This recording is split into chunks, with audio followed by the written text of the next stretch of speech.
Hello అందరికీ Ganesh Navratri day 2 ఈవినింగ్లో నేను ప్రసాదం కోసం అని చెప్పి మా బుజ్జ గణపయ్యకి అయితే గులాబ్ జామ్ ప్రిపేర్ చేస్తున్నా.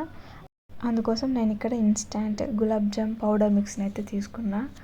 ఆ పౌడర్ని కొద్దిగా మిల్క్ యాడ్ చేస్తూ చపాతీ పిండి కంటే కొంచెం సాఫ్ట్గా పిండిని అయితే తడుపుకుంటున్నా. మా ఇంట్లో స్వీట్స్ అంతగా ఎవరు తినరు కాబట్టి నేనైతే ఆ ప్యాకెట్ నుండి హాఫ్ పోర్షన్ అయితే తీసుకొని తడిపి పెట్టుకున్నా. ఒక 5 మినిట్స్ అట్లా రెస్ట్ ఇచ్చుకొని నేనైతే చేతికి గీ అప్లై చేసుకొని ఇక్కడ చిన్న బాల్స్ లాగా చేసుకుంటున్నా.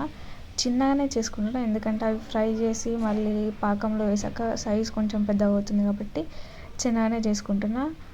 గులాబ్ జామ్ అనేది క్రాక్స్ రాకుండా ఉండాలి అంటే పిండిని చేతితో బాగా ప్రెస్ చేస్తూ చిన్న బాల్స్ లాగా అయితే స్మూత్గా చేసుకోవాలి. ఒక సైడ్ నేనైతే షుగర్ వాటర్ వేసి పాకం ప్రిపేర్ చేసుకుంటున్నా. ఇంకో సైడ్ గులాబ్ జామ్ ఆ బాల్స్ అయితే ఫ్రై చేసుకుంటున్నా.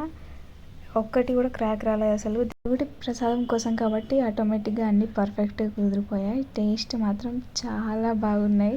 ప్రసాదం ఇచ్చిన వాళ్ళందరూ అయితే టేస్ట్ చాలా బాగుందని చెప్పారు. మీకు ఈ వీడియో నచ్చితే లైక్ చేయండి, షేర్ చేయండి, సబ్స్క్రైబ్ చేసుకోండి.